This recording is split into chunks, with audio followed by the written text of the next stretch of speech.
Hello, everyone. I miss you guys. Ngayon lang ulit nakapag-video because nagkaroon tayo ng break because of internet connectivity issues. Okay, yung sa PLDT and sa Globe. Okay, so, naapektuhan ang ating internet connectivity. If sa inyo hindi, sa akin, yeah.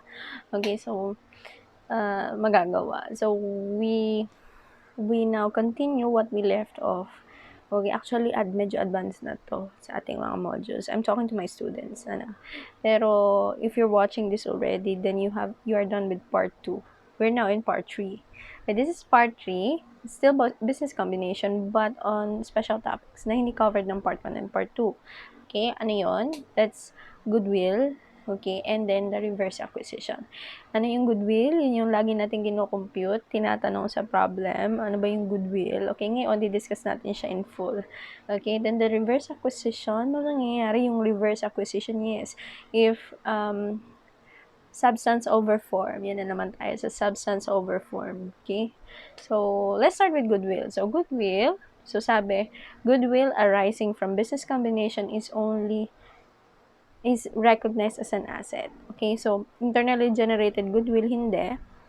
Okay, this is because the standard already, PFRS 3 business combination already specified that only goodwill arising from business combination is recognized. Okay, kaya nawala na sa eksena yung sa partnership recognizing goodwill.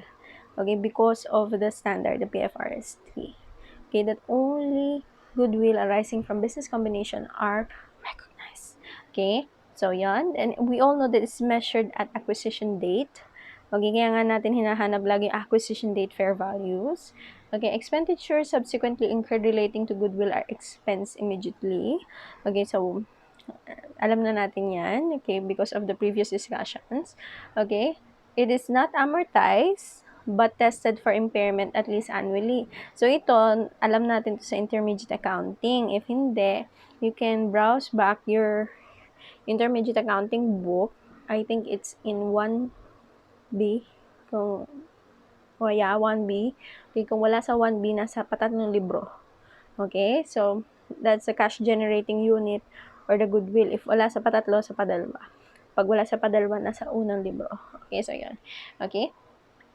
It is intested for impairment. How do you know that if it's impaired? If the recoverable amount is lower than the carrying amount, okay, of the asset. So, impaired siya. Why? Bakit nagiging impaired? Baka hindi na siya in trend. Baka nagkaroon na ng obsolescence sa kanyang technology. Mga ganon, okay? So, various factors involving the impairment of an asset. So, goodwill is tested at least annually. Okay? It is allocated to each of the acquirer's cash-generating unit in the year of the business combination. So, ito nadaanan sa intermediate accounting. Okay, if hindi nyo naabutan, you may browse a book.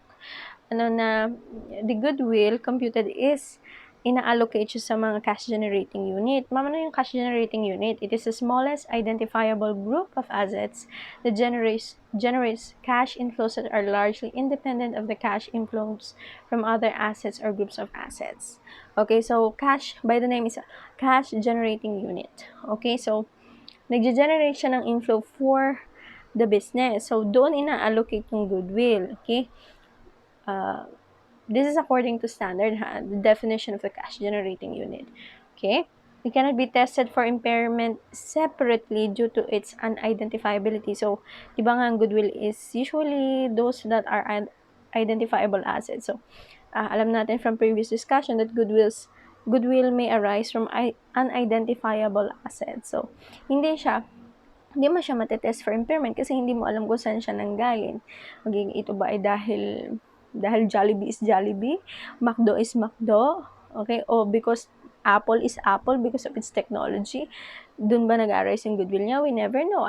Unidentifiability. Okay, so it doesn't generate cash flow but helps or contributes to the cash flows of CGUs. This is why ina-allocate ang goodwill sa cash generating unit para at least from the cash generating unit, ina-allocate mo dun yung goodwill na-identify ngayon yung related impairment doon sa cash generating unit. Okay, so when you are testing already for the impairment of the cash generating unit, isinasama mo yung goodwill. Okay, at least natetest din siya for impairment. Okay, so also, yung goodwill, it contributes to the cash inflow making of the cash generating unit kapag dinadagdag mo siya sa cash. Kumbaga, kaya mo siya ina-allocate sa cash generating units. Okay, so yun. Okay?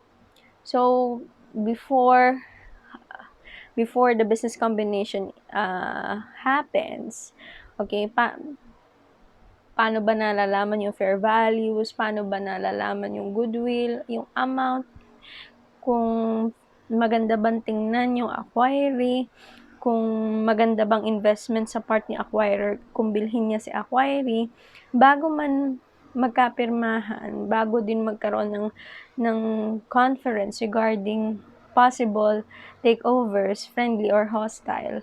Okay? Nagkakaroon ng tinatawag na due diligence audit si acquirer. Okay?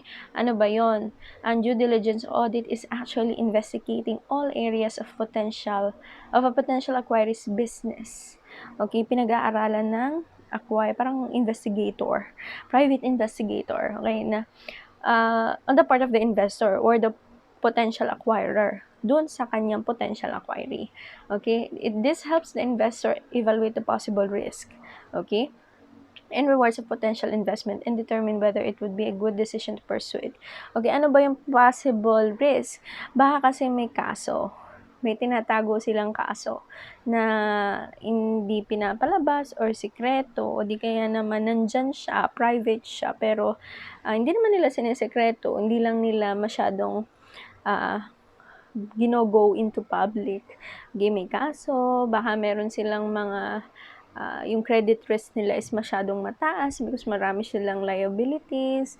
Okay, yung mga assets nila parang malapit na sa obsolescence, yung mga ganun, yung masyadong impair yung mga assets. So, those are the possible risks. Ba't ka biglang bibili agad dahil ba dahil ba siya ay si Jollibee, bibilhin mo na siya agad. Okay? So, yun. Rewards naman, okay, potential reward is, malay mo meron silang asset na sila lang yung meron. Like for example, technology na sila lang ang nag-generate, sila yung nag-formulate, and may breakthrough sila. The first in the technology sila yung una. Maganda yon. That's rewards. Okay, hindi kaya naman in the name itself.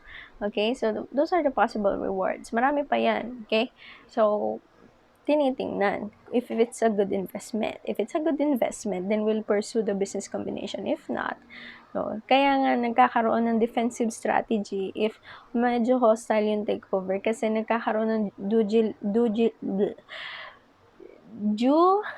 diligence audit yung acquirer. Before pa mangyari yon, ginagawa na ng paraan ng acquirer, ng acquiree if ayaw nilang magpa-take over. Like, for example, poison pill.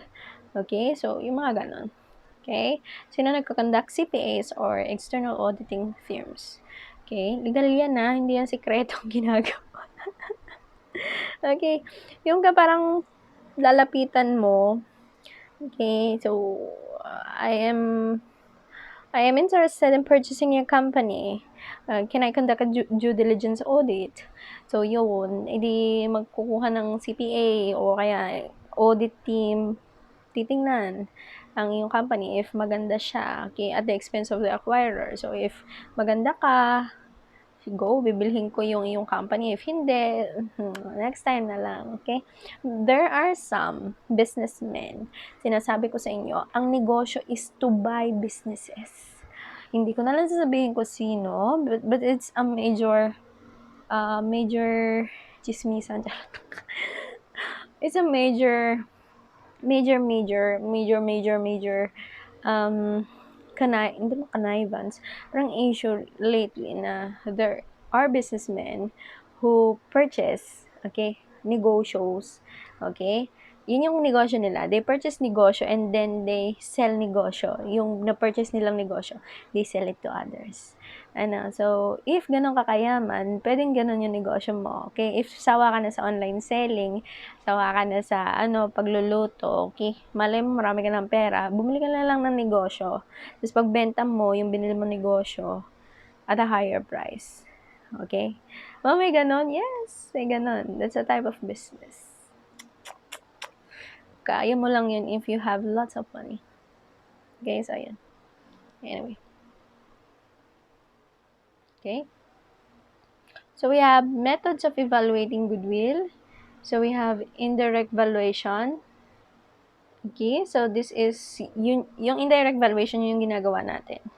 Okay, yung previously discussed yung may consideration transferred plus NCI's share plus previously held equity interest minus fair value of identifiable assets is equal to goodwill.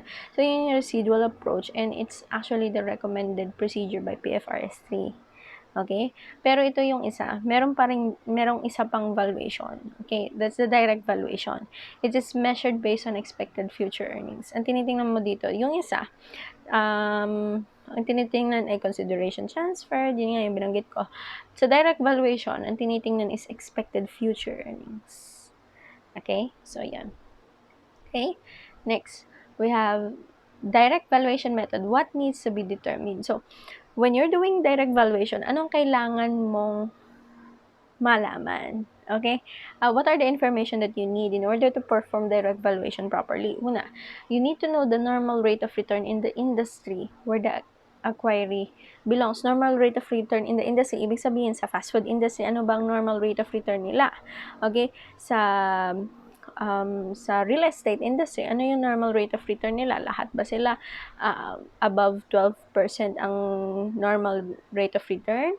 Below 12%? Yung mga ganun. Dapat alam mo yun. Okay? And then, normal rate may be the industry average. Okay? Given naman yan. Okay? Usually, ang nagko-compute niyan is tawag din, meron na siyang given, okay, industry average, kumbaga, yung isang company, a series of companies, okay, inaalam yung performance nila, then kinocompute ang individual rate of return, then ina-average sa buong industry. Okay, so that's the industry average. Okay, then normal earnings is, yan. You compute for normal earnings by multiplying the normal rate of return to the acquirer's net assets. Yun yung normal earnings mo. Okay? Next. We have discount rate applied to excess earnings. Dapat alam mo yan. Okay, why? In computing for present value. Next, probable duration of excess earnings. Ilang taon ba magkakaroon ng excess earnings yung company? Okay, so probable duration, years yan. Okay, then you have estimated future earnings of the acquiree. So, ano ba yon? Ang earnings of the acquiree are normalized. Okay, nino-normalize siya by adjusting yung non-recurring income and expenses. When you say non-recurring, hindi siya yung ordinaryong laging pumapasok. Kumbaga, every month, meron kang sales na, meron kang usual sales. Pero not every month, nagbebenta ka ng lupa. Kunwari, for emergency purposes, nagbenta ka ng lupa. Okay? Hindi siya recurring. Kaya siya non-recurring income and expenses. O di kaya naman, nagkaroon ka ng contingency expense. Okay? Kasi biglang nagkaroon ng sunog, biglang nagkaroon ng emergency, biglang nagkaroon ng pandemic. Okay? So, non-recurring expense yun. Kasi hindi naman lagi may pandemic. Ngayong taon lang naman. Hopefully ngayon, and 2021, medyo nagsusubside na. Yung pandemic. Okay? Then we have excess earnings. We have acquirer's normalized earning, okay, minus the average return in the industry, also known as superior earnings. So, kanina sinabi natin kung paano computing yung normalized earning. Yung average return in the industry, okay, mamaya bibigay natin siya sa guided exercises. Okay? So, ang tawag doon, yung excess earnings is also known as superior earnings. Okay? We use that in computing for goodwill. We look at examples. So, this is the major problem. TwiceCo is contemplating on acquiring Itziko. Following information was gathered through the due diligence audit. Okay, so we have the years, 5 taon. In 5 years, that's a probable duration of excess earnings. Joke lang. Nasa baba siya. Okay, probable duration of excess earnings. Okay, then we have earnings. per year. You have a total of 6.9 for 5 years. Okay? Earnings in 20x5 include an expropriation gain of 400,000. Ooh, parang hindi siya recurring income. Non-recurring income yan kasi hindi ka naman lagi nag-expropriate eh. Okay, the fair value of each cost net assets as of end of 20x5 is 10 million. The industry average rate of return is 12%, and the probable duration of excess earnings is 5 years. Okay, there are several ways on how to do the direct valuation method. First, we have multiples of average excess earnings. So, anong gagawin? Una, kunin mo yung average annual earnings. How do you do that? You look at the total earnings for the last 5 years. Yung kanina, yung 6.9, less, di ba sabi, ino-normalize mo yung earnings mo. How do you normalize? By adjusting or hindi mo dapat ini-include yung non-recurring income and expense. Okay, kasi hindi sila normal. Okay, so yun. So, 6.9 minus 400,000, that's the expropriation gain. Normalized earnings for the last 5 years, you have 6.5. You divide it by 5, you have the average annual earnings. Di ba? Dali, di ba? 1.3. Ganun lang. Parang nag-average ka lang. Ano lang special na ginawa mo? Tinanggal mo yung non-recurring income, which is the expropriation gain. Okay? Next, you compute for normal earnings. How do you compute? You look at the fair value of the acquired net assets, 10 million, multiply it by the normal rate of return, which is the industry average. In this problem, it's the industry average, which is at 12%. Okay? Yep, 12%. So, 10 million times 12% is, normal earnings is 1.2 million. Okay, so yan. Okay? Tapos na, ma'am. Time muna, Goodwill pa. How do you compute for Goodwill? Okay, sabi, multiples of average excess earnings. So, ang gagawin mo is, yung excess earnings ang hahanapin mo. How do we compute for excess earnings? You have average annual earnings, yung 1.3. Okay, deduct yung normal earnings na 1.2, meron kang excess na 100,000. That's the excess earnings. Multiply it by the probable duration of excess earnings na 5 years, you'll get goodwill of 500,000. Okay? That's how you compute based on multiples of average excess earnings. Okay? Next, another way of doing that is the capitalization of average excess earnings. Assume capitalization rate of 25% for this problem. So, you will be given a capitalization rate, okay?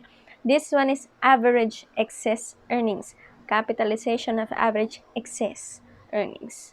Okay, ma'am, bakit po ina-elaborate mo? Kasi may capitalization of average earnings. This is capitalization of average excess earnings. Okay, so how do we do that? You compute again for average annual earnings, yung kanina, yung 1.3. Okay, nothing special, yun lang 1.3, yung kanina. Okay, you also compute for normal earnings, kanina din, 1.2. Okay, anong special sa kanya? This part. Na-compute natin yung excess earnings kanina as 100,000. Anong pinagkaiba niya sa first part? Sa halip na i-multiply mo siya sa probable duration of the excess earnings, because capitalization ang gagawin natin, you divide it by the capitalization rate for this problem is 25%. Okay, divide. 100,000 divided by 25% is 400,000 goodwill. Dali lang, di ba? Okay, so yan. So, again, ano dapat alam mo? Average annual earnings, normal earnings, tapos pag pinag-minus mo excess earnings, yun na yan. Then, depende sa kung anong gagawin, kung multiples of average excess earnings or capitalization of average excess earnings. So, yun. Okay? Next, this one, yung ina-elaborate ko kanina. Capitalization of average earnings. Walang excess Average earnings. Assume capitalization rate of 12.5% for this problem. So, dito, hindi yung excess earnings ang titingnan mo, kundi yung average earnings. So, ibig sabihin, 1.3. Okay, yung na-compute natin kanina, yung 1,300,000. So, nang gagawin, yung 1,300,000, i-divide mo sa capitalization rate. Diba yun yung ginawa natin kanina? Divided by the capitalization rate of 12.5%, you'll get the estimated purchase price. Okay? anong gagawin? Di ba yung estimated purchase price, parang consideration received? Okay, ibangga mo ngayon siya sa fair value of the net assets of the acquiree, which is 10 million. You'll get a goodwill of 400,000. Okay? Ma'am, tapos na yon, hindi ko nga na-delete ito eh. Huwag niyo pansinin itong part na to. Di-delete ko na lang yung sa PowerPoint. Okay, ma'am, tapos na yun. Yes! Yun yung capitalization of average earnings. So, remember guys, if capitalization of average earnings, if yung average earnings lang yung dinivide mo sa capitalization rate, what you will get is the estimated purchase price. So, kailangan mo pang i-deduct yung fair value of the net assets of the acquiree para makuha yung goodwill. Unlike dun sa average excess earnings, capitalization of average excess earnings, pag dinivide mo yung excess earnings, which is the 100,000, by the capitalization rate, you will get the goodwill na agad. Okay, yun yung pagkakaiba nilang dalawa. Okay? Next, hindi pa tapos. Hindi pa. Okay, we have the present value of average excess earnings. So, dito papasok si discount rate. Assume a discount rate of 10%. Okay, present value of average excess earnings. So, anong kailangan mo? Again, kailangan mo yung si average annual earnings at si normal earnings. Na-compute na naman natin siya si 1.3 at si 1.2. Okay? We get excess earnings of 100,000 by deducting the normal earnings from the average annual earnings. You get 100,000. Multiply it by the present value of ordinary annuity at 10%. N is 5. Okay, kasi 5 years siya probability of probable duration. Okay, so yon 5 years siya recur.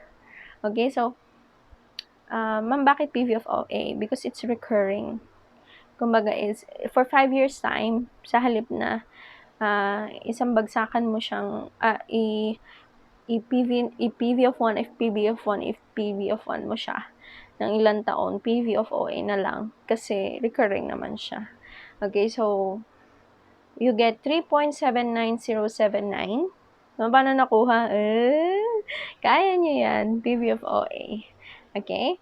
Then, you multiply the excess earnings by the PV of OA, you'll get 379,079 as goodwill. Okay, so yan.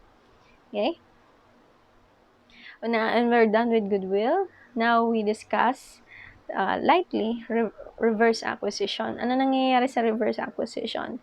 The entity that issues securities or the legal acquirer is identified as the acquirer for accounting purposes, while the entity whose equity interests are acquired, the legal acquiree, is the acquirer for the accounting purposes. Ma'am, nalito ako kasi ganito yan.